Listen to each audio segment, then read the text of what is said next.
Welcome once again, nerds, to the news. I, as usual, am generally nerdy, and you're listening to all of the news that matters. This week, we have horror metal icons are trading in their slasher masks for space helmets, and I don't know, there's some sound things that we got to talk about there. One of the biggest games of the year is finally breaking down the console barrier, but is it too little too late? Marvel is getting back into the zombie game. This time they've changed the way the infection starts, and it honestly might be a little bit better. Legendary comedy director is returning to one of his most monstrously funny projects as a TV series. Reviews have now started flooding in from the Superman movie.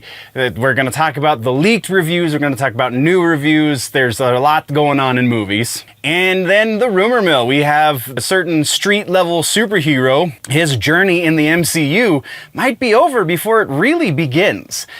We've got all that and a bunch more, so grab your dubby, let's sit back and get to the news.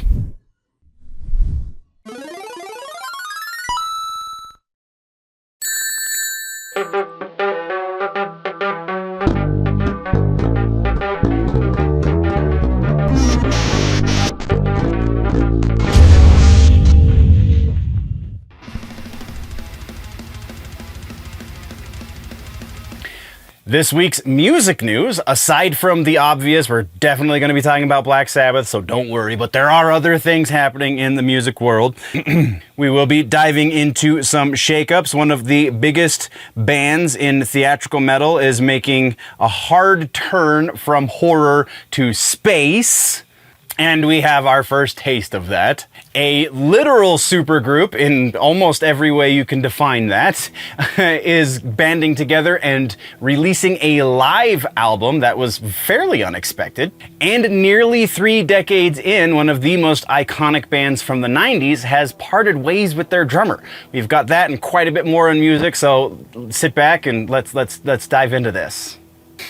Okay, follow-ups and corrections, music section, burning through a couple of these. First up, we have the Unhinged Fest that was supposed to be taking place the weekend of July 26th, 7th, and 8th, if I remember correctly. 6th and 7th, 26th and 27th. It has been canceled. Either way, it doesn't matter when it was supposed to be because it's not happening now. But you will, if you already had tickets, you will be getting your refund through wherever you made your point of purchase. Also of note is many of the bands, some of them still yet to be announced, but many of the bands, instead of playing that one show, I have now kind of split into smaller groups, and they're playing a number of shows throughout the Denver area. So if you are in the Denver area or you already had plans to be there, and that's why you had tickets that are now refunded, then all hope is not lost, because you will still be able to go to some of these shows. Honestly, just bought my tickets to the Dillinger Escape Plan, Converge, Chemist, and I forget who else is on the bill. Yeah, super stoked on that one. But again, some of these shows have yet to be announced. They have said that there will be shows across the 26th, 27th, 28th, and potentially even the 29th. So they will be spread out. Instead of just the 2 days, it's going to be about 4 days worth of shows. But if your favorite band is not yet there, then sad to say you might have missed it. I'm super hopeful though that we're going to get some really awesome lineup. Actually, Dillinger and Converge is an awesome lineup in and of itself. Anyway, the other follow-up we have for this episode is Summer Slaughter. Unfortunate news on this one, as well, as Malevolence has backed out of the show. They did not go into details as exactly why they did that. It seems that there was, quote, unforeseen personal circumstances that have forced them to pull out of this. Potentially an a green card issue, because they are from the UK, so maybe travel became an issue somehow. I don't exactly know. Once again, they didn't go into details. But I don't know, personal makes it sound like maybe somebody's sick, maybe somebody has family issues, something like that. But yes, if you are going to Summer Slaughter, I can't remember exactly where it is, somewhere here in the States, I think it's in Oklahoma, but don't quote me on that, then you will not be seeing Malevolence, unfortunately, because their new record really is great. But that's what we have for follow-ups. Let's talk about new music that has come out this week, and we're going to start things off with Ice Nine Kills has dropped a new single just this morning as I'm talking about this. The name of the song is The Great Unknown. They dropped a trailer a couple of days ago. I didn't pay attention to the release date because I didn't realize that the actual release date for the song was this morning. So originally this piece was going to be, go check out the trailer because it's kind of cool, because it's also changing genres a little bit as I've seen the video now. We'll talk a little bit more in detail in this week's episode of That Just Happened, but they're switching. This one is Matrix themed. The Great Unknown is Matrix themed, and so they're going from the horror theme of their last 3 albums, switching it up into potentially science fiction. We don't really fully know until they've made the announcement, which they haven't done, or until the record comes out, which also has not happened. So there's a lot of things kind of up in the air. It seems they're making a shift, but once again, if you watch the video, which again is super, super cinematic, because what else would you expect from Ice Nine Kills these days? And it plays into the ongoing story arc that they created for the Horrorwood videos, because that was one big horror movie. It kind of plays into that. So there are horror elements in the video, which makes me think maybe they're going to do a slow transition. Not exactly out of character for the band though, because previously they were doing book-themed songs in the record before the Welcome to Horrorwood record. And then before that, it was just original concepts that did well enough that they got a record deal. But I don't know, the book thing kind of picked up a little bit of speed, and the horror thing kind of really took off for them. So we'll see what happens with the sci-fi stuff. Again, much more detail in this week's episode of That Just Happened. But moving on, other new music. The King Crimson supergroup, if you will, the dudes that were doing the King Crimson 80s and 90s material, which is made up by Adrian Belew and Tony Levin, who were both in King Crimson at that time. And then also joined by Steve Vai and Danny Carey, which just all of those names in one room is enough to make any nerd's head explode, because yes, please. They have announced that they're going to be releasing a live record of the King Crimson stuff that they've been playing on tour. Again, they're calling the name of the group Beat. I did not realize this when we originally talked about the tour that they went on. I believe it was last year. But I guess they've been calling themselves Beat this whole time, and so that's what it's going to be under. You're looking at album artwork right now on the screen, assuming you're watching and not just listening. So pretty freaking awesome if you are a music nerd in the slightest. It's not exactly heavy metal, but it is very much metal adjacent, so go check out the new Beat record. It's going to be called, I don't have a name for the record yet, actually. I think it might just be called Live, to be honest. And then sorry. I was confusing touring news with new music. Continuing with new music, we got a new track from Head Automatica that flew under my radar somehow until just now, because it's been out for about 2 months. Name of the track is Annulment. Came out February 14th, so Valentine's Day. Interesting, annulment on Valentine's Day.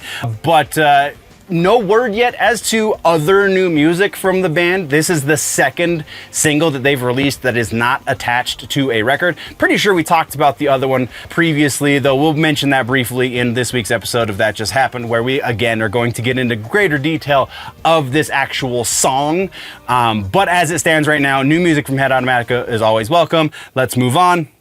Another super interesting one that is going to get into much more detail than That Just Happened is Moiza, I think is how you pronounce this band's name. So they put out a new track. This is a Chilean proggy kind of groove metal band. I'm not even going to pretend like I'm going to say this song name correctly, but phonetically it's spelled T-Inan Pau Pauakan. There's something along those lines. New track that they put out, the reason this is noteworthy is because it is featuring Joe Duplantier from Gojira, which is noteworthy in and of itself because one of the best in the business, in the groove metal business, has lent his chops to this band. And I mean, he kind of got a similar treatment from Randy Blythe, because if not for Randy Blythe, then much of the metal community would not have heard of Gojira when we did. As definitely, that's how I heard of them. Randy did an interview and said that they were the heaviest band he'd ever heard, and being as he's the lead singer for Lamb of God, that's saying something. So I immediately went to check out From Mars to Sirius because that was the newest record that had just come out when that happened. So now I did the same thing for Moiza, and legit pretty damn good. That's all we're going to talk about as far as quality of this new track. I did listen to a bit more of their music beside this new track. Good stuff, man. I have no idea what they're saying because they're not even speaking Spanish. They're speaking some native language for the native Chilean tribes that I'm not even slightly familiar with, but it sounds pretty awesome, so there's that. That is what we have for new music this week. Let's talk about tours and festivals. The big one coming out the gate is Spiritbox has announced that they are going out on tour with Periphery. Not that I'm a big fan of Periphery, but a lot of you guys are, so that makes sense. Periphery, in my book, is fine. Like, I really would appreciate them much more if I liked their vocalist more. I just don't really like their vocalist at all. I think all of those dudes are super incredibly talented. I just can't appreciate the vocals. Anyway, the opening band is a newer band called Honey Revenge, which I've never heard because they are new. They're starting November 12th in Ontario, California, I think is what that said. It might be Ontario, Canada, and I just was reading it incorrectly because they did some abbreviations, but whatever. And then it runs through, it would make more sense if it was Canada, because that's where Spiritbox is from, but you know, whatever. And I don't know that there is an Ontario, California, so I might just be stupid. Let me know in the comments, please. December 7th is when the tour wraps up, and that's going to be in Wallingford, Connecticut. You can find tickets down below. And you can sign up for pre-access tickets down below. Pre-access starts on Friday. Regular tickets start on Saturday. I might have those dates mixed up, but either way, you can check out those links and you'll be fine. From there, like I said, Head Automatica. That's why I was confusing new tours and new music. But Head Automatica is doing a new tour. It's a weekend tour. It's 4 days. It's October 2nd, running through October 6th, starting in Birmingham, Alabama, going through San Antonio, Texas. There's legitimately 4 dates on this tour, so if you're not in that general area, unfortunately, you're not going to be able to join. But if you are, link can be found in the description if you want to go check that out. Forewarning, once again, Head Automatica, not metal. We generally talk about the heavy stuff here. Head Automatica is one of my favorite bands outside of the metals. And just Daryl Palumbo, who also sings for Glassjaw, so that's why it's relevant, is an amazing vocalist. And Head Automatica does some really dancey stuff. So if you just want to shake your ass, go check out that Head Automatica show that's near you, assuming you're down there. From there, we have The Sword. This is kind of a big one. Technically, this is a follow-up on the previously announced tour that we talked about already that they're currently on. It's just they're extending said tour, and again, normally that would still go under follow-ups and corrections, but this is such an extension. This is basically a whole nother US tour attached to the one that they're just getting close to finishing. So the new opening bands are as follows. Rickshaw Billy's Burger Patrol is going on the entire new extension of the tour. And then Pink Fuzz is playing about 2/3 of those dates. The last third, approximately 10 dates or so, is going to be the band Moon Destroys. Once again, this is the 15th year anniversary for the release of Warp Riders, so they're playing the entire Warp Riders record, which, if you're a fan of The Sword, this is probably the record that made you a fan of The Sword because it's amazing. This is very likely the only time they're going to be playing this record from front to back, so if you have yet to see The Sword, now is a great time. This is a huge extension to this tour, legitimately about 3 more weeks or so. Yeah, something along those lines. 4 more weeks, rather, of tour dates that they're almost every day in a different city. Starts August 17th in Phoenix, Arizona, runs through October 17th. Yeah, 17th to 17th. In Nashville, Tennessee, you can once again find tickets if you follow the link in the show notes. And then our final tour for this episode is a little bit of a smaller scale tour, but it is a band that we have been talking about fairly frequently whenever there's something to talk about for them, and that's Fuming Mouth have announced a headlining tour that will also be a North American tour. It will be featuring High Command and Upon Stone. Not super familiar with either of those bands, but Fuming Mouth is If you're into death metal or just really techy, it's a tech death, I guess, technically, but very brutal tech death, it's really hard to quantify these subgenres. They're death metal. They're just very, very heavy death metal that's very, very effective in their imagery. Then yeah, Fuming Mouth is definitely a way to go if you're looking to get into the stuff like that. But September 19th is where it starts in Syracuse, New York, runs through October 5th in Massachusetts somewhere. They don't have a venue set for that final date yet, but they do know it's going to be somewhere in Massachusetts. So once again, if you are into the heavies, then that is a show you should go to. I'm vaguely familiar with High Command, but Upon Stone is far too new for me to be aware of, really. So it's going to be a pretty decent show, if for no other reason than High Command is good and Fuming Mouth is great.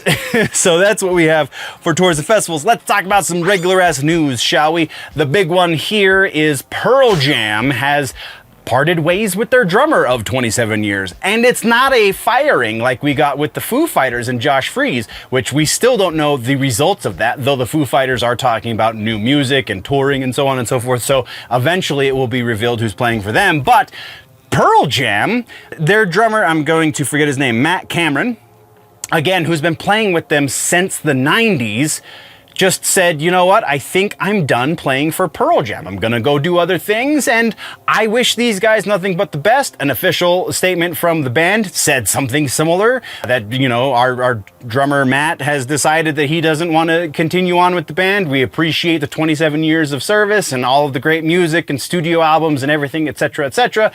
We wish him the best. So it seems amicable. We might be getting this other things happening down the road once people, you know, NDAs are ended or whatever. I don't know. Maybe it really is amicable. We won't know for some time, I'm sure. But yeah, there's that. And then, well, I will touch on a little bit of the Black Sabbath thing real quick, just because it was behind the scenes, it was backstage more than it was on stage. We'll talk about the on-stage stuff at the end. But yeah, we have Kelly Osbourne and Sid Wilson getting engaged. I thought these two were already married, honestly. So, I mean, congratulations. That's pretty awesome. But isn't it, this is a long time coming, like to the point where people like myself kind of already assumed it was done. So cool, but continuing on. Next is a piece from the band Chatpile. Chatpile identify themselves as a noise rock / metal band. There are publications who refer to them as sludge metal, which I don't really see so much, but that's kind of irrelevant to the fact that they're starting their own record label. Kind of. Really, it's the name of the label, just so that we're keeping everything on the up and up, is called Dungeon Earth Recordings. It is a tape label, is what it's being referred to, in that they're going to release cassette tapes, because Chatpile are a bunch of dudes that are into that kind of stuff. If you watch their What's in My Bag video, I can't remember the channel that does those, but their What's in My Bag video, a lot of those dudes purchased VHS at the record store, which is total sign of exactly the kind of dudes that they are. So they'll be releasing tapes, and not just any cassette tapes, but specifically their cassette tapes. And again, not the stuff that they've already released on records and so on and so forth. They're going to be releasing like rare cuts and B-sides and studio sessions that don't get released properly through their label. They're going to release on their personal label. And they've already actually released 2 separate collections. They're called Blood at Night, Volume 1 and Volume 2, 2 separate collections that were both recorded during the sessions where they recorded their record Cool World. These are quantized, categorized as noise and ambient and just things that didn't really fit on the Cool World record. Improv pieces as well. I haven't listened to it yet, but I'm super intrigued to.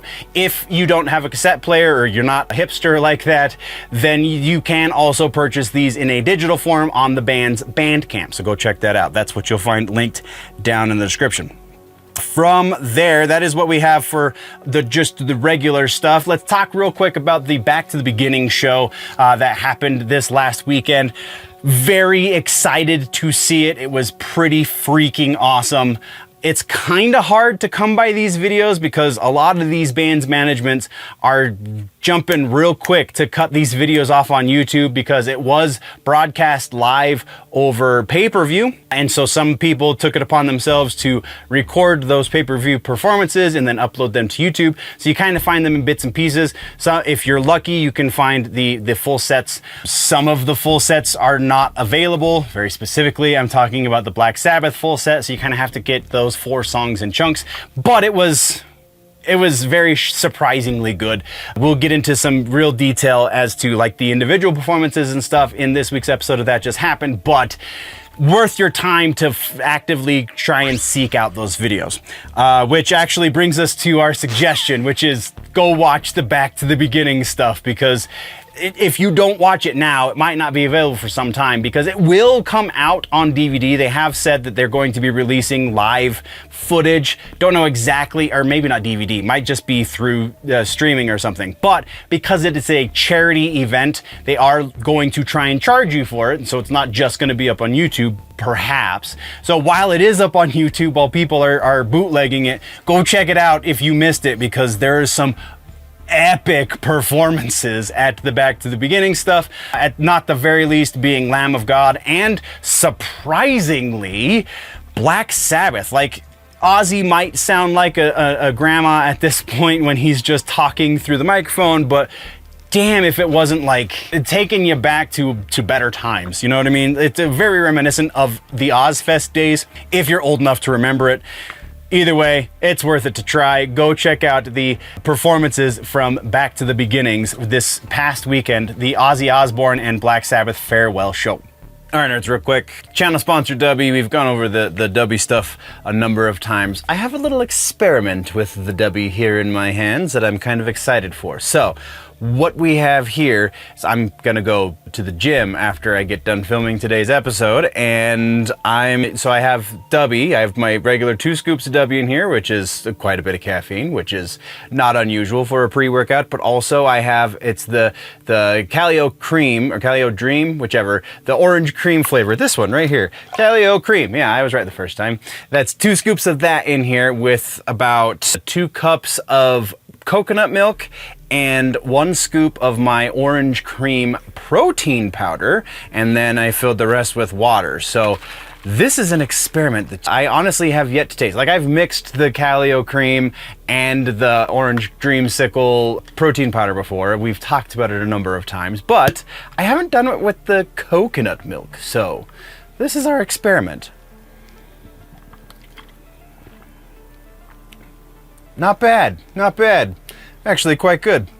The coconut milk helps suspend, it would seem, I don't know that until I get to the bottom, but helps suspend the granules of the flavoring a little bit better, because a lot of times when you get the flavor powders, the energy drink powdered drinks, you get a lot of accumulation at the bottom with the bits that didn't incorporate properly into the liquid, and you also kind of get a little bit of a chalky flavor sometimes. So I wanted to see what something a little bit thicker than water would do, and it does good things. So I'm digging this. I'm going to take another drink real quick. Shout outs to Dubby for partnering with the channel and being the awesome partners that they are.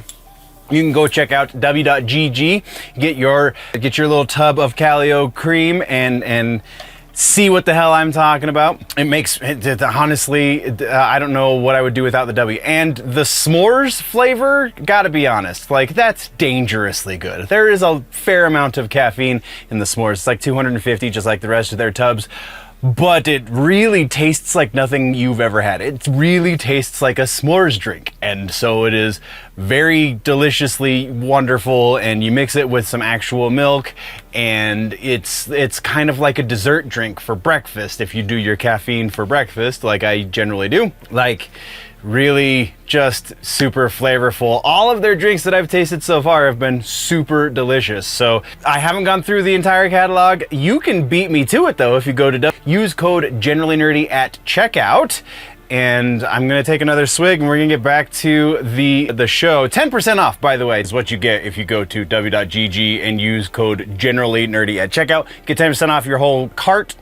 Oftentimes they will run specials where you get buy one, get one free tubs, but that's only on the tubs. You can't mix offers So you either have to do the buy one, get one free, or buy one, whatever the current promo is, or the 10% off of everything. And if you don't have a shaker bottle yet, you can't get this shaker bottle on there. My W shaker bottles are dirty, so I had to get a different one. But if you need a shaker bottle, they've got those. They've got other merch up there too, sample packs, all that stuff. So go check out w.gg, use code GentlyNerdy at checkout for 10% off, and you'll support the channel. You'll get some great stuff in the mail as well. And let's get back to the show now, shall we? All right, gamers.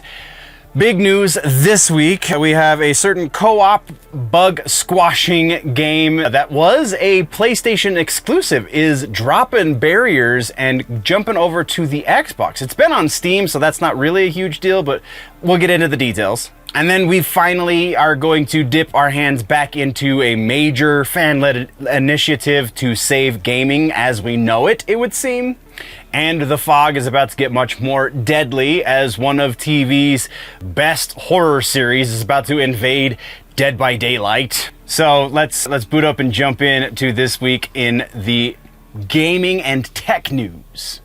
Follow-ups and corrections is going to be a large portion of gaming and tech this week, so let's go. First thing in follow-ups and corrections is our biggest piece for this section, and that is the Stop Killing Games initiative. So the UK, or the EU initiative rather, it finally crossed 1 million signatures, which is huge because that is the minimum that they need to get it in front of the parliament or whatever the governing body of the EU is. I can't remember off the top of my head, but they are looking to get at least 200,000 more signatures. So if you live in the EU and you have yet to sign it, you still have time. The deadline is the end of July. So July 31st is the deadline for this. If you haven't signed it, that's how much longer you have. The reason they want these extra 200,000 signatures is because they're just in case some of the other signatures don't qualify for whatever reason.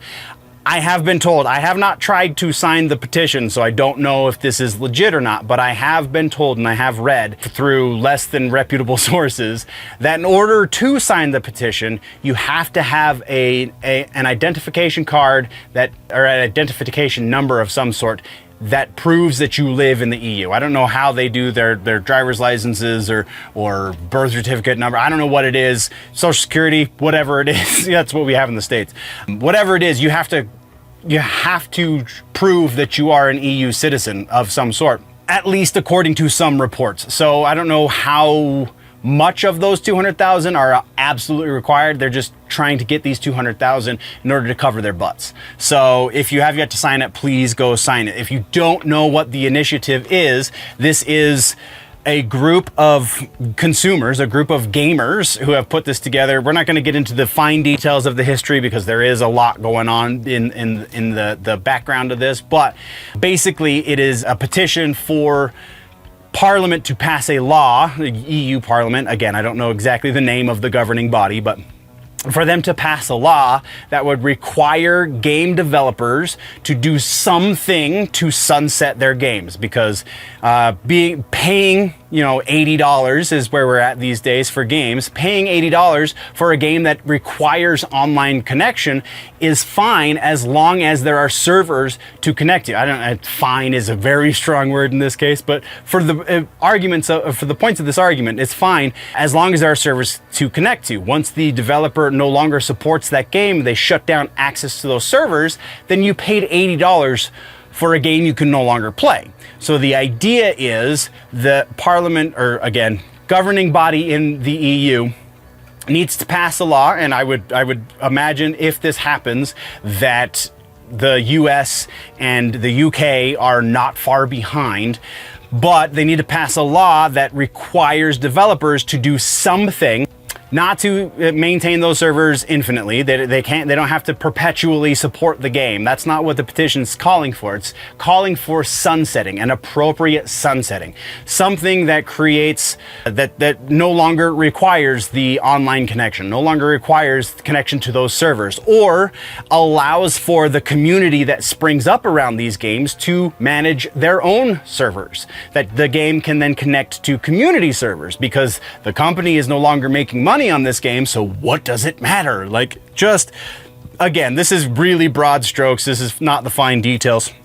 if you want those, go check out the link in the description. It'll get into much more fine details. From there, we have a piece about Helldivers that is going to be quick because Helldivers is coming to the Xbox, which kind of makes sense, but it doesn't all at the same time. What I mean by that is Helldivers is published by Sony. It is not owned by Sony. They did not develop the game. However, they have a contract with the developers, and that contract, it states that it is a Sony published game. They are the ones who put it out. So it makes sense that it was a Sony exclusive. Not the first time that a Sony exclusive is finding its way over to the Xbox, but this is the first time that it is a Sony published game that is finding its way over to the Xbox.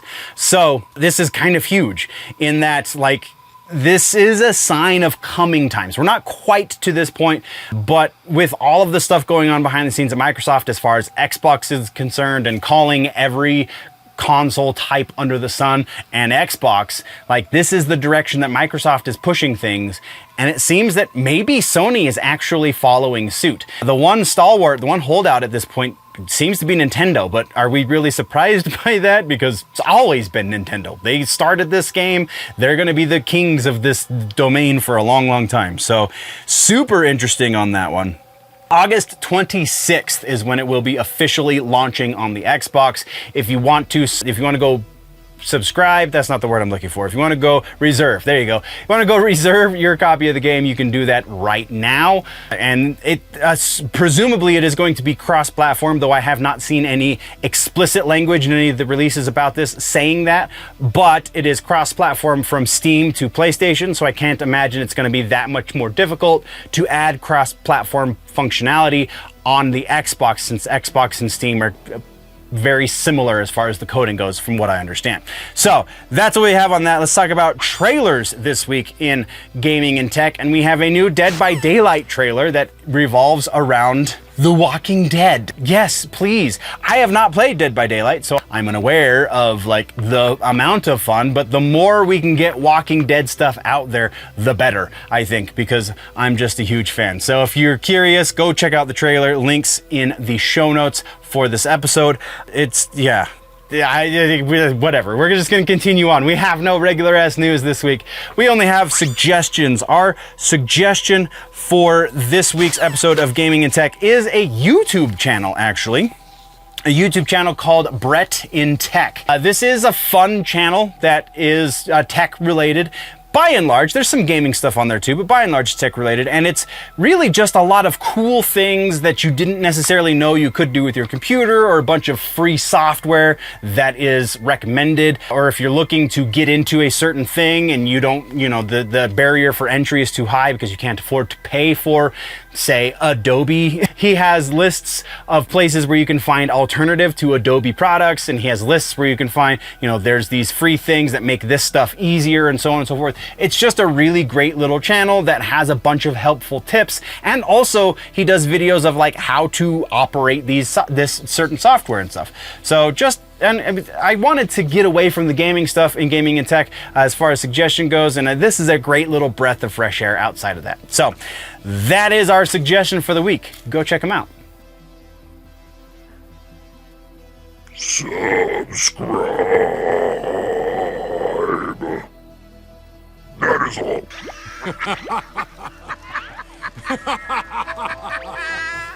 So this week in comic books, I almost said gaming again, comic books and books, we've got some stuff from the big two. First up, Marvel is bringing back the zombie universe in a fairly unique and honestly pretty horrifying way. Because this time the plague starts with a trip to space and some parallels to the OG Marvel Universe. We're going to talk about it.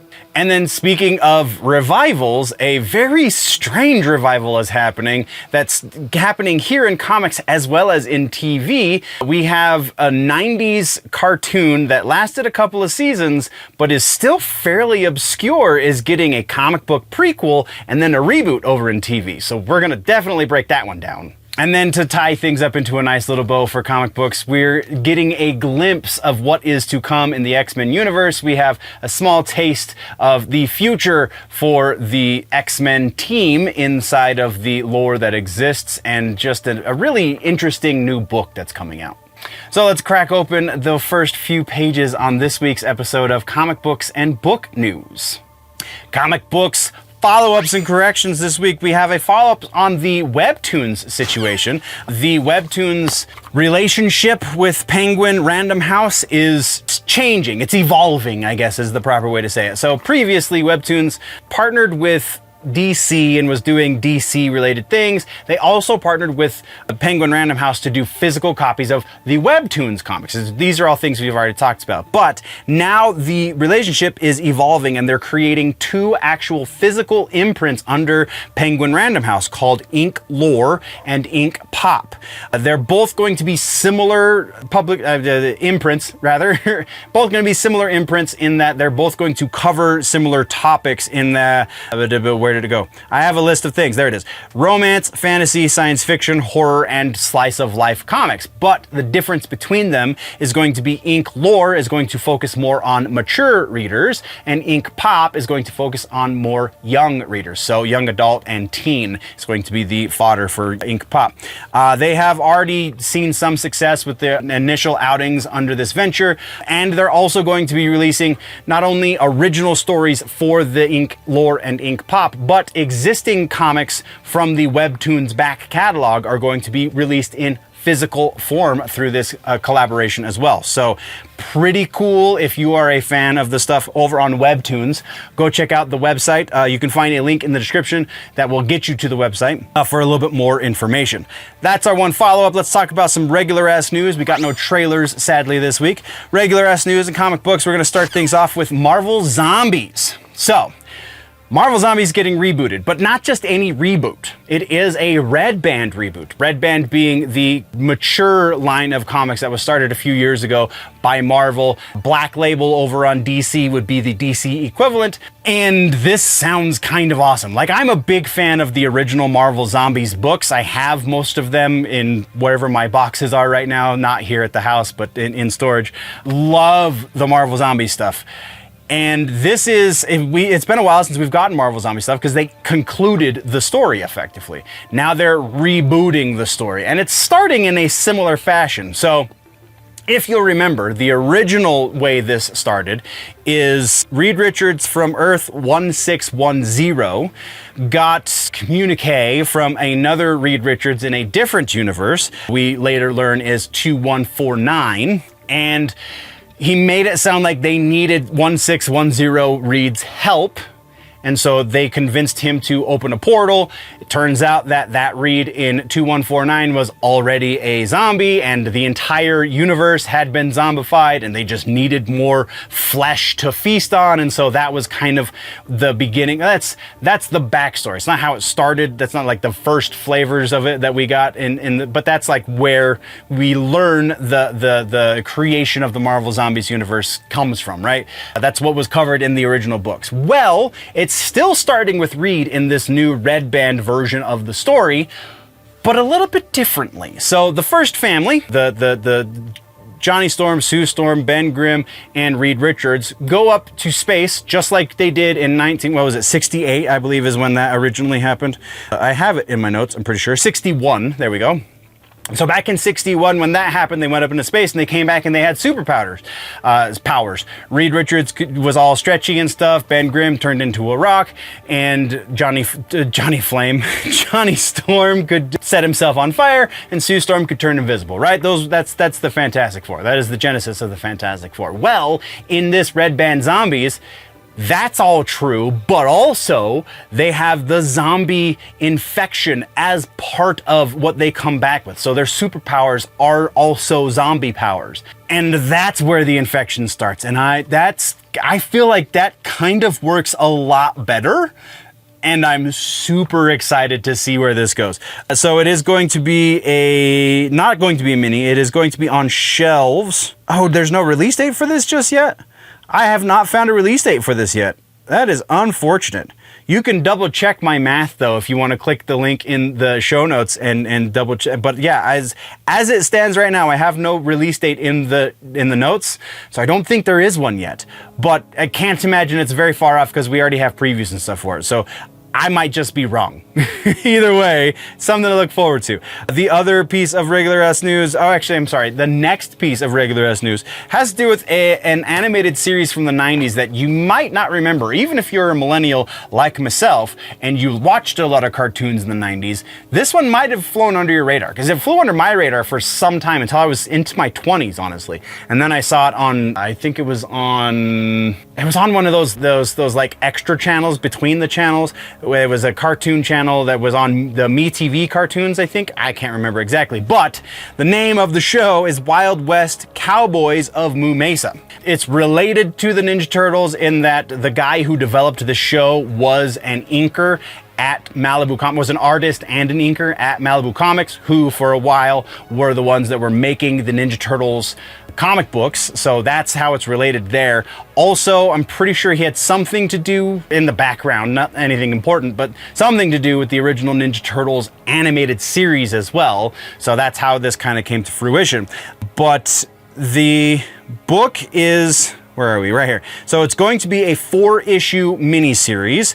It is being published by Oni Press, but the new company that owns the rights to Wild West Cowboys of Moo Mesa is a company called Nacelle.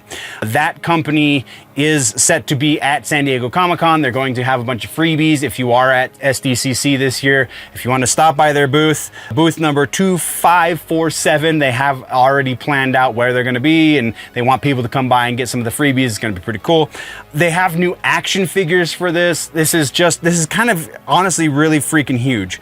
This company also has done other revivals. They did Battle Mice, right? That was the name of the show. I'm not brain farting that part. Oh, where did it go? Yes, Battle Mice, Biker Mice. There we go, Biker Mice from Mars. They did that. They did a number of other things we'll talk about in the TV side of things, because this is also getting an animated show attached to it. So prequel to the new animated show is what this 4-issue mini is going to be. And then our final piece of regular ass news this week has to do with Age of Revelation, the new X-Men book that has just been announced, that is going to be another Age of Apocalypse, but different. We have another timeline because we're moving into the future, and anytime we move into the future with the X-Men, it kind of means that we're starting a different timeline because it never sticks. Like Age of Apocalypse was supposed to be the future, but that's a different timeline from Cable's future, or was it Bishop's? Cable's future, because Bishop is Age of Apocalypse. It gets all confusing. It's comic books. So now we're starting another one like that. And this one is actually related to Age of Apocalypse, because instead of it being Apocalypse who's taken over the world, it is Apocalypse's successor that is taking over the world. That's all we really know. There are some preview pages that have been released so far, but that doesn't really give us much. If you want to follow the link in the description, there are also tie-ins that are planned for this that are going to be related to the current run of Spider-Man and the Avengers as well with this book. So that is what we have to look forward to in Marvel. It sounds like they're trying, so that's why I keep reporting on this stuff, because not everything's going to be garbage, but who knows until it comes out. So that is what we have this week for regular ass news. Let's talk about our suggestion this week. And honestly, if you didn't see this one coming, then you weren't really paying attention. Age of Apocalypse is our book. Imagine a world where Charles Xavier is dead. Apocalypse rules with an iron fist, and the X-Men are scrappy rebels fighting for mutant kind's survival. This book came out in '95. This is one of the quintessential books that you must read when it comes to knowing your history with the X-Men. It is the ultimate dystopian superhero saga, 30-year-old classic that is just as brutal and gripping today as it was back then. Magneto leads a ragtag resistance, Wolverine's one-handed badass, and Cyclops is Apocalypse's little bitch. I mean, enforcer. This alternate reality epic spans X-Men Alpha, X-Men Omega, and a few miniseries like Factor X, delivering very high-octane action. If you have not read it, you really need to. Places you can read it: Marvel Unlimited. If you have a subscription there, you've been able to read this for some time, including X-Men Alpha #1, X-Men Omega #1, and tie-ins of X Factor and Weapon X. Search for Age of Apocalypse on the app or on Marvel.com. Also, Comixology subscribers, you also can read this, available for your Kindle or Comixology Unlimited. And Hoopla, which is one I had never heard of before doing this. Hoopla is a library comic book service. So if you have a library card, you should be able to sign up for Hoopla because they are in a lot of places across the country. So go check out Hoopla if you want to read it. It was at hoopladigital.com if you want to go do it that way. Grab it digitally, binge it, however you got to do it, but that is your suggestion for the week. This week in TV news for the nerds, it's alive! We have returning director to one of the funniest movies is getting a TV series prequel. Yeah, we're gonna talk about this. We also finally have a very brief but still first taste of a new voice actor for a fan-loved franchise. And then a strange tale of a science fiction show that was once greenlit and then completely shelved before airing any episode is getting a second life, as it were, on Tubi, of all places. So that and quite a bit more this week in TV streaming news, so let's go do that. TV streaming follow-ups and corrections. We have a real quick King of the Hill follow-up in the first place, and that is very, very brief, but still a little glimpse of Dale Gribble's new voice. If you'll remember, actor that played Dale originally sadly passed in the middle of recording. He had approximately 4 episodes recorded, but they have gone back and re-record. Actually, no, I take that back. From what I have gathered, they did not re-record his lines. They just continued with the new voice actor after that 4th episode. So the new actor, Toby Huss, is going to be familiar to this franchise because he also did the voice. I don't think Cotton is going to be in the new reboot series, but he did the voice of Cotton and also does the voice of Khan. So again, going to be a voice that we recognize. The very small glimpse that we get of this sounds like Dale, so I'm kind of excited about it. That's the only piece we have there. And then we have another follow-up for Stuart Saves the World. We got a little bit more information on this Big Bang Theory spin-off series. First off, we now know why all of those special effects shots, like Chuck Lorre was talking about when we talked about this last, why there's going to be so many special effects shots, because apparently the story revolves around the idea that Sheldon and Leonard created a machine that destroyed reality. So the purpose of the show is Stuart has been tasked with putting together reality. So that would revolve around some very heavy special effects shots. So it makes a lot of sense. But now also we know that. And then the other thing is, this show has been officially ordered to series by, who is it? I don't remember who owns the rights for it right now. Warner Brothers to some degree, but I can't remember what the TV, CBS maybe? Wherever it originally aired, that's where this is also going to be airing. So that's pretty awesome. It's moving forward pretty quickly now with Stuart Saves the World, so I'm hyped for that. That's all we got for follow-ups. Let's talk about trailers this week. We have a Cyberpunk Edgerunners Season 2 is apparently happening. I don't think we've talked about this. I honestly don't remember reading anything about this until the release of this trailer, but there's a trailer. And it looks great, just like the first season did. So please go watch that, because yes. Next up, we have another Wednesday trailer now revealing the release dates for the 2 parts, because it is coming in 2 parts, like everything on Netflix these days. Part number 1 is going to be August 6th, and part number 2 is going to be September 3rd. We get a little bit more of a taste of what this season's going to feel like, and I think that they're continuing with the great. I think Tim Burton seems to be learning from the things that maybe fans had a bit of an issue with in season 1, and expanding on all the good stuff. So I'm very excited for this. Steve Buscemi, we get to see him in this, and what the hell is going on there? Like, go watch it. Let's talk about it in the comment section. And then also another trailer for the new Twisted Metal season 2. Every little bit of taste we get for this show kind of makes me super excited for season 2, just a little bit more as well. So this one is kind of the same deal. We're getting just a little bit more of a taste than we got last time, and that little bit more of a taste is really working for me. So go check out that trailer as well. That's what we got for trailers for TV. Let's talk about some regular ass news in TV streaming. First up is Very Young Frankenstein. Yes, that is the name of this new series, and yes, it is related to the movie Young Frankenstein, originally made by Mel Brooks. Mel Brooks is going to be executive producing this TV show. It is going to be coming to FX. It is in the development stage, so they don't have any scripts, they don't have anything really lined up aside from the executive producer. Said to be nearing the pilot stage, so they do apparently have the rest of the production staff is also known. I don't know which of these is going to be the showrunner because they have not yet said, but one of these three is very likely going to be the showrunner.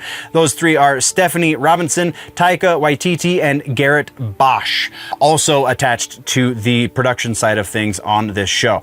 Beyond that, we don't really have much else to go on, so we're going to keep on rolling. Next up is a show that was originally supposed to be on AMC and is now being picked up by Tubi. And it's a little bit more crazy than that. Honestly, it sounds pretty crazy to begin with. The name of the show is Damascus. It was originally ordered 2 series back in 2022, so 3 freaking years ago. They made all 8 episodes of the first season, and then AMC was like, actually, you know what? We've changed our mind. We're not going to do anything with it. So it's been sitting on a shelf for approximately 2 years because it took them a while to make the show. And now Tubi has bought the rights and they're releasing it as a Tubi original. Tubi is just doing wonderful things these days because they're one of the few streamers that is making a little bit of money because they have ads, and that is the way TV makes money. TV does not make money on subscriptions because that limits whatever. We've talked about this a number of times at this point, but getting into a little bit more of this, Tubi just purchased the rights. Where are we in the notes? The show is a science fiction show about a 33-year-old man on a, quote, mission of self-discovery and the burgeoning field of digital psychiatry that may be the key to defining his truest self. So it's kind of heady by the sounds of things. It is going to be starring, I'm not going to be able to pronounce this dude's name, and I'm so sorry, Okieret Onawadan? Yeah, again, horrible with names that are foreign to my stupid mouth, so I apologize. But also it's going to be featuring Martin Lawrence and Janet Hubert, who you'll recognize as the original Aunt Viv in The Fresh Prince. So apparently she's no longer blackballed in Hollywood, which is great by me because she's always Aunt Viv to me. It is going to be released on August 7th on the platform. Now, the thing about Tubi when it comes to stuff like this is they get a little bit tricky sometimes because if you remember the Nevers show that they bought from HBO previously was released on the platform only on the live channels. You could not watch it on demand. They have not specified if this is going to be an on-demand show, but being as it's a Tubi original, I would hope so. Or if it's going to only be on the Tubi Originals channel on the live channels list for Tubi. I'm pretty sure all of their Tubi Originals series, quote unquote, and Tubi Original movies are released on demand as well. So I'm pretty sure that's the situation, but don't quote me on that necessarily. From there, we have, this is the other half of that Wild West Cowboys of Moo Mesa. So we'll get into a little bit more detail here. So originally created by Ryan Brown. Ryan Brown was an inker artist. We know this. We talked about this in the comic book section over at Mirage Studios. Animated show is getting a revival by the Nacelle Company, Nacelle, Nacelle Company. It is the same company that has also rebooted RoboForce, like I said previously, Biker Mice from Mars, and Barnyard Commandos. All of these fairly obscure 90s cartoons have been rebooted by Nacelle. Nacelle is an animation company founded by Brian Volk Weiss, who is the series director and creator of the Toys That Made Us series on Netflix. So he's got a little bit of pull over at Netflix. They have not yet explicitly said where these shows are going or where any of these shows are. I haven't seen them, but presumably once they're done and ready for release, they'll be going to Netflix since, again, he has this relationship with Netflix. If you want a little bit more information, follow the link in the description. That's what we got for regular ass news in TV streaming this week. That leaves only our recommendation, our suggestion, if you will. Suggestion for TV streaming this week is a little known show. I don't know how true that is, but a show nonetheless that is X-Files adjacent, that aired back in the 90s next to the X-Files. Also created by Chris Carter, the creator of The X-Files. So it's X-Files DNA running through it. It's called Millennium is the name of the show. I should have led with that, I guess. So imagine the X-Files meets Seven is kind of the direction Millennium goes. It is a cult classic created once again by Chris Carter. Follows Frank Black, a haunted FBI profile who is played by Lance Henriksen. Really, really good. I remember watching this when it originally aired back in the 90s. Can't understate how great he was in this role. He sees into killers' minds while battling an apocalyptic evil with the shadowy Millennium Group. It's gritty, psychological, and gripping with Y2K dread, perfect for fans of True Detective or Hannibal. Three seasons of creepy, smart storytelling. If you have not yet seen it, then you should absolutely go watch it. You can watch it over on Amazon Prime, and I'm pretty sure Tubi has it as well, though don't quote me on that one. I do know it is over on Amazon Prime though. Or go find the DVDs if you really want to do the retro fix right. That is our suggestion for the week. It is quite heady and honestly a great show. So Millennium, go watch it. All right, movie nerds. This week in movie news is a little bit crazy. We're going to get into a little bit of politics, just warning you, kind of. It's not really political, but it's trying to be framed as such. I'm talking about Superman. There's no need to beat around the bush on that one. The review embargo has lifted, and also the review embargo was broken before it lifted. We're going to talk about all of that. And then we have that one Looney Tunes movie that was canceled and then just went straight to streaming, is now doing extremely well, which is creating fan outcry for that other Looney Tunes movie that was canceled, and now we don't know where the hell it is. And then we have the big screen continuation of a blockbuster anime franchise finally has a release date. So we're going to talk about that and a little bit more here in the movie section. Follow-ups and corrections here in movies. We have The Day the Earth Blew Up. If that doesn't sound familiar, then you haven't been watching the show for a while, so welcome. Thank you for watching. But this is the Looney Tunes, one of the Looney Tunes movies that was canceled. And then was canceled and went straight to streaming. So it's on HBO Max and is now doing fantastically over on HBO Max, which is bringing a lot of concern for fans of, Looney Tunes things, specifically the other canceled Looney Tunes movie that was also finished, and that is Coyote vs. Acme. That is a live action animation hybrid movie, so much more in line with the more recent Looney Tunes movies that have made it into theaters, like Space Jam, though we're not going to talk about Space Jam 2, but like other things. There was the one with Brendan Fraser, and it's just kind of how they've done their movies for a little while. That Coyote vs. Acme is in that same vein, but with the popularity of The Day the Earth Blew Up, it seems that maybe there is an audience that would want to see Coyote vs. Acme, so where the hell is it? Let's get that out there. At the very least, streaming on HBO Max. That is our one follow-up this week, though. Let's talk about trailers. One trailer I found that was worth talking about. I mean, obviously new movie trailers drop all the time, but really that's in the vein for the channel is Chainsaw Man, the movie Res Arc. October 29th is the release on this one. I still have not started the Chainsaw Man show, so I'm very far behind on this one, but the trailer really looks crazy. I don't know what else to say on this one. It look like I really want to watch the movie, but I feel like I should play a little bit of catch up in the meantime, right? So October 29th, the release date on this one. Go check out that trailer because yes. And that's what we got for trailers. Let's talk about some regular ass news. We have two bummer pieces to start regular ass news for movies this week. First up is Julian McMahon, the guy who played Doctor Doom in the 90s version, the Jessica Alba. I can't remember the other actors. Just I can see Ben Grimm. Whatever. The 90s and the movie rather of the Silver Surfer, Rise of the Silver Surfer. He played Doom in the second one because there was in the first one too. Was it Doom? I can't remember. Either way, he played Doom. He was also on the show Nip Tuck. You'll recognize him from that. He's been in a number of things. But sadly, he has passed the age of 56. He had been battling cancer for an undisclosed amount of time, and it was an undisclosed type of cancer. I don't know, it was unable to, but he lost the battle. We lost Dr. Doom actor. So we're going to take a moment and remember Julian McMahon.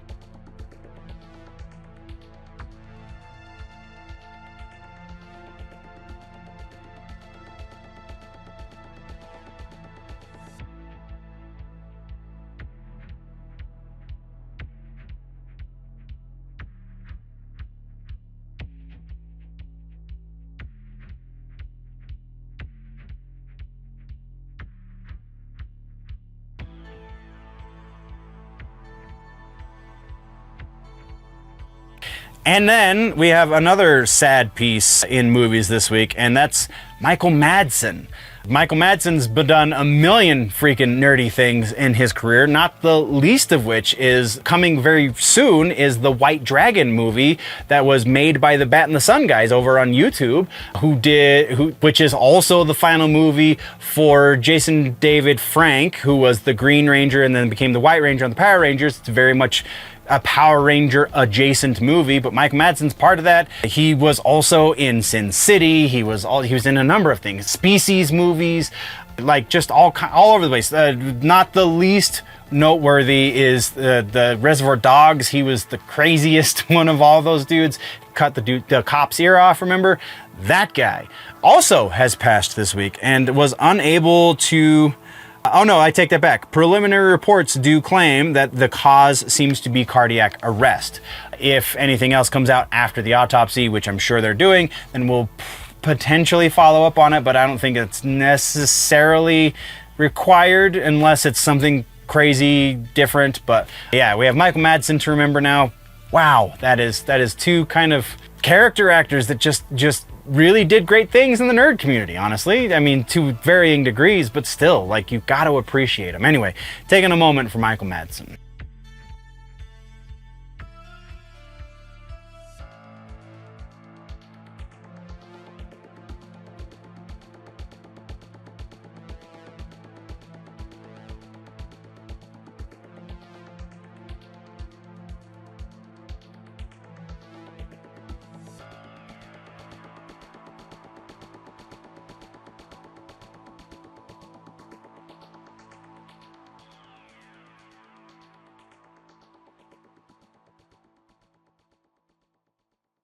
Now let's talk about Superman. Part of this is going to be a little bit of an uptick from those last two pieces, but part of this is also just going to be a sidestep. So take with it what you will, I guess. But let's kick things off. So since this first piece broke, the review embargo has been lifted. So we're getting inundated with reviewers' ideas of what Superman, how the Superman movie is. Also, that has happened since this happened is the Amazon Prime special screenings have happened. So some other less than professional reviewers have been posting their reviews of the movie online. So we now know a lot of things about the movie, some spoilery things depending on where you get your reviews from, and some just other things in general.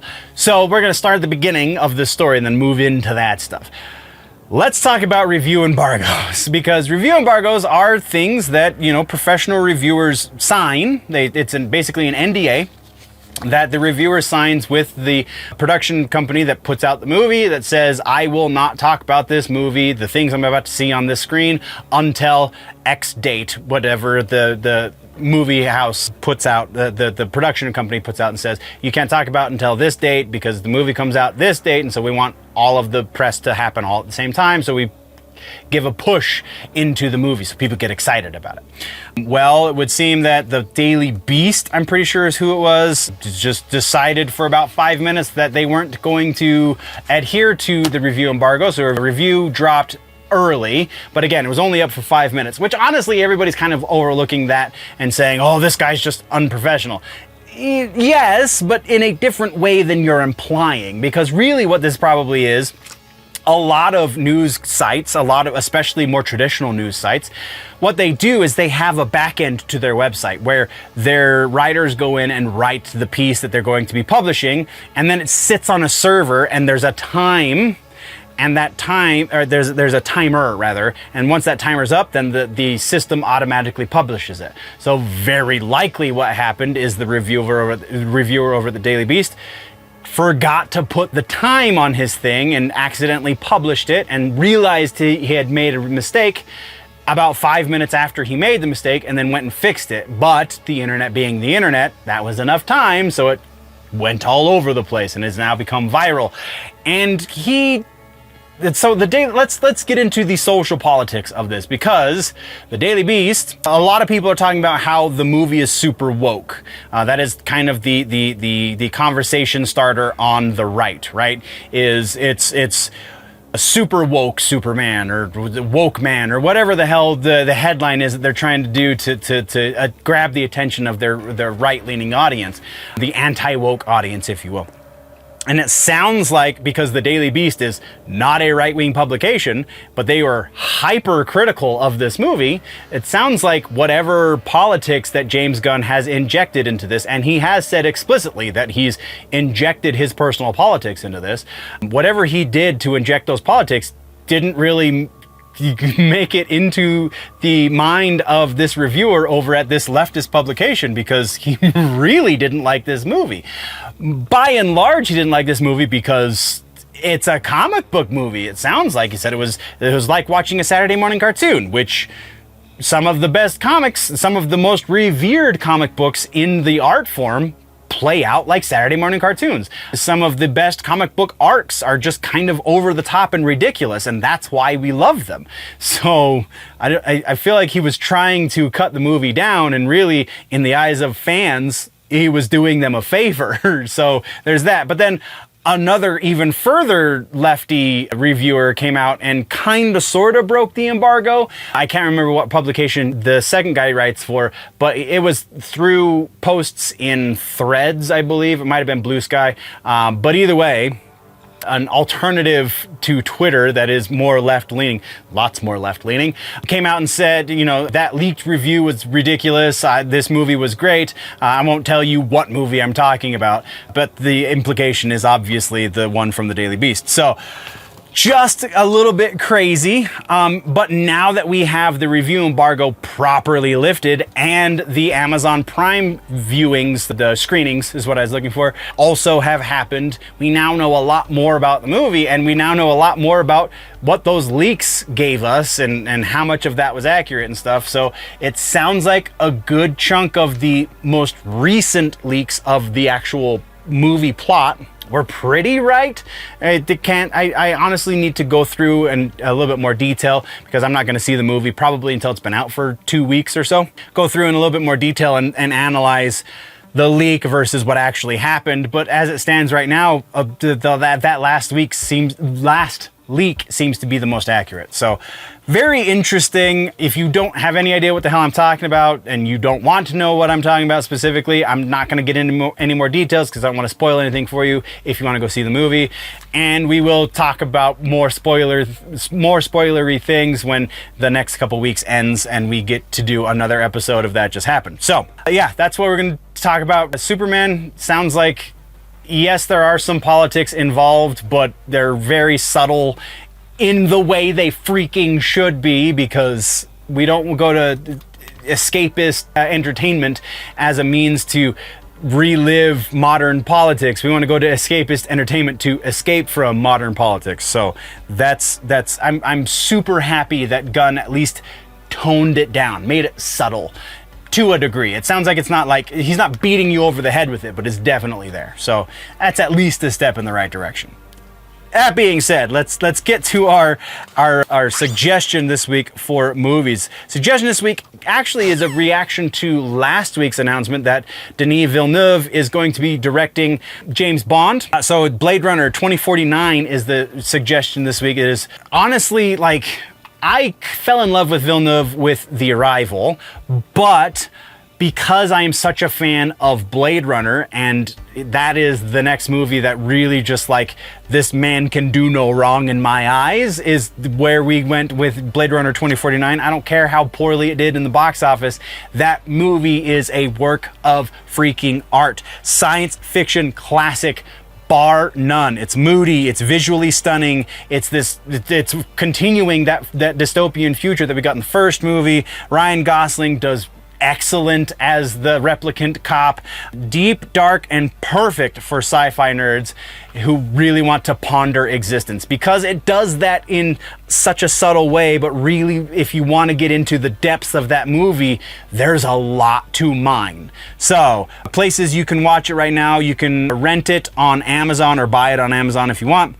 Apple TV and YouTube also available to rent or buy. If you want to just stream it, apparently it is up on Netflix to stream if you already have a Netflix subscription. That is your suggestion for the movies this week: Blade Runner 2049. All right, nerds, interrupting real quick. We're doing the year of the merch push, right? So this whole season, we're going to be pushing the merch, and this specialty merch that we have that we talked about last week, that I finally got up last week, is still going. We still have the special music nerd shirt, the Phantom Nerd, if you will. If you get the joke, then you are a fan of the channel, and I appreciate your face. If you don't get the joke, you just think it's a really cool shirt, then I also appreciate you. So don't worry about it. But I am super proud of this design. It's on everything. I finally found the zip up hoodie, so it's now on the zip up hoodie as well. We got it on all of the regular t-shirts. We got stickers. We got everything that your little nerdy heart could desire. I'm again super proud. Go check it out. Link in the description as usual. Go get your nerdy merch and support the channel that way. Otherwise, let's just get back to the show, shall we? Maybe. It's classified. All right, so let's fire up the rumor mill one more time, nerds, and talk about the things that might be happening. A source very close to the production of the Daredevil franchise, the series, is saying that we might be seeing the end a lot sooner than planned. Two of the biggest animated franchises in history, really, are doing a crossover, apparently in an animated fashion. And then we're going to talk about the possibility that Bethesda is sitting on a number of different Fallout projects, and what the hell the future could look like with that. We've got that. The rumor mill's churning on a bunch of other things this week, so let's get to it. And so the rumor mill, we have no confirmations or refutations. We have no new sources for old rumors. We just have new rumors. New rumors this week. Starting things off, we have Daredevil. Season 2 is still happening. We know this for absolute certain. But Vincent D'Onofrio did an interview recently where he basically laid out the idea that as far as he knows, a third season is not an automatic yet. It very much depends on how the second season does as far as ratings go. If the viewership isn't there, then apparently they're not going to do a third season. So I think this is slightly being taken out of context. I'm going to give this a 40% likelihood that we won't have a third season of Daredevil. I know a third season has yet to be greenlit. That's beyond question. That's obvious. But I think it's not quite as cut and dry as D'Onofrio is making it sound, because Disney looks at ratings differently than the rest of the world does. So I feel like it's not going to be, it has to like chart on the Nielsen scan or anything like that. I think he's right to a degree that yes, it is going to be ratings dependent, but everything is really ratings dependent, especially things that are in the vein of Marvel and Star Wars these days over on Disney.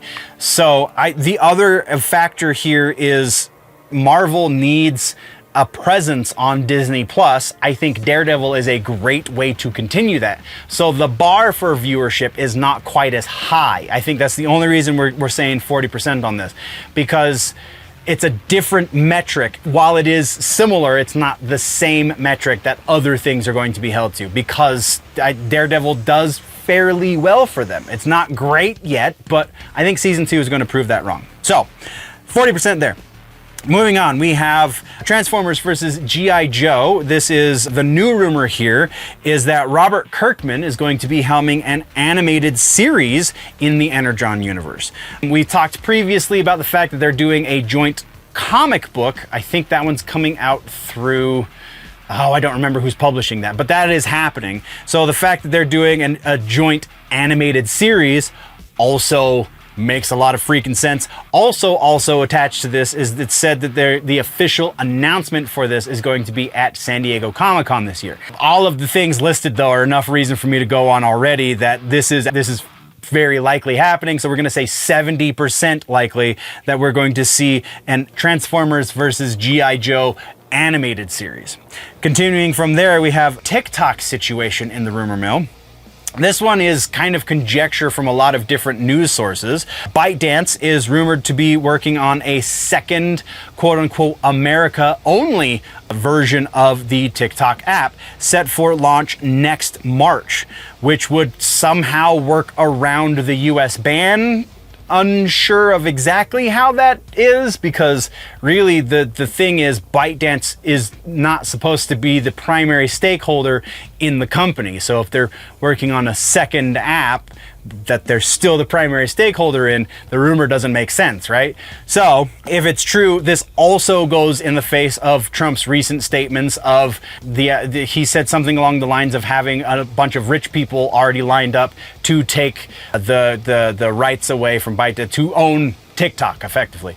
So we're going to say about 30% likely that ByteDance is going to release an American only version of TikTok, because there's just way too much that says no on that.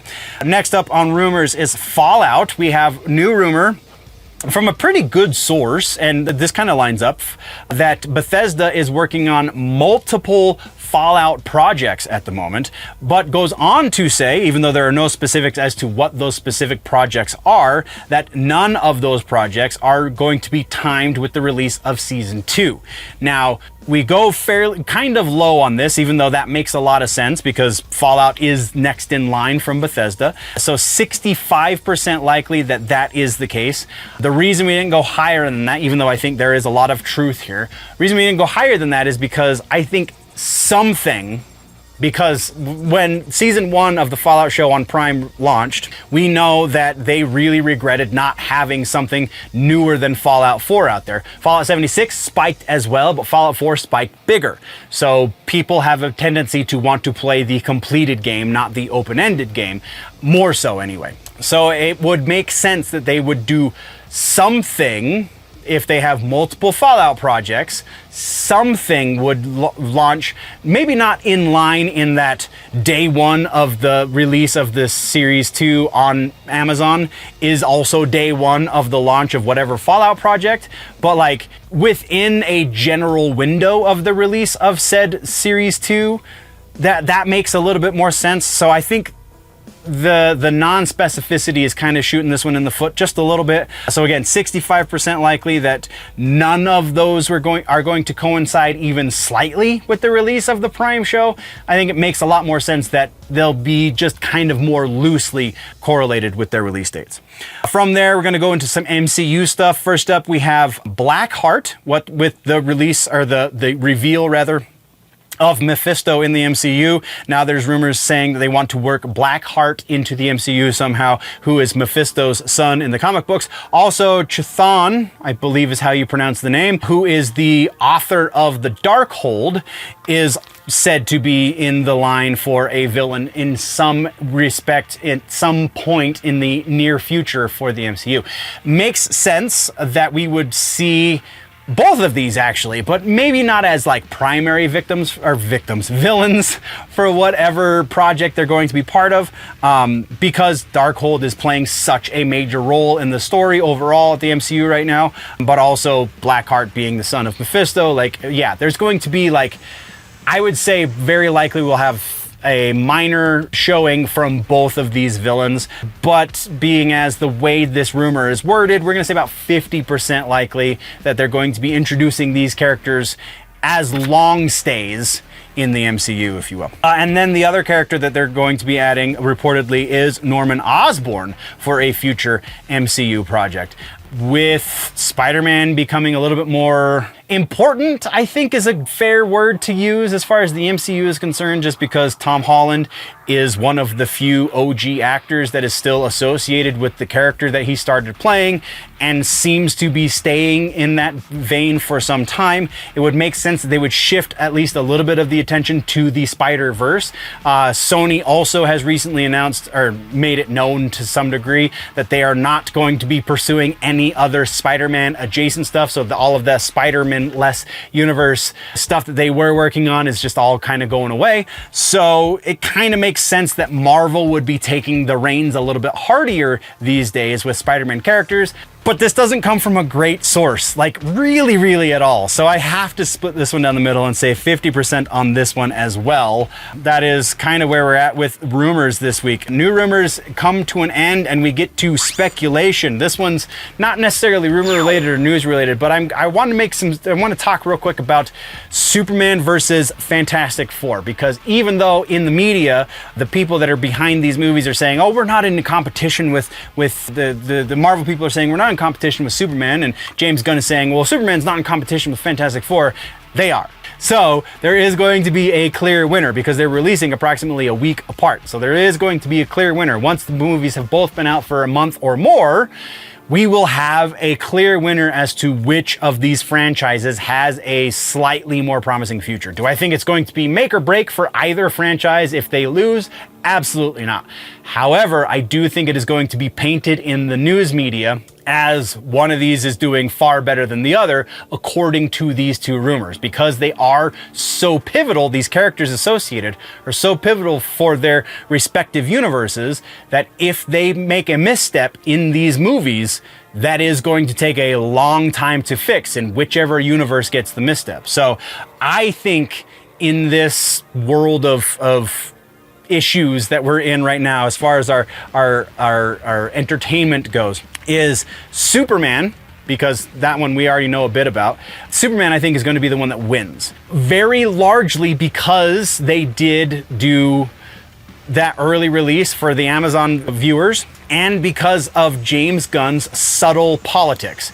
Because in Marvel, while we do have signs that they are correcting course, they're not doing it fast enough, whereas James Gunn just starting a new course by and large, so he doesn't really have a lot to correct for, because he's already made it known that none of those movies before counted.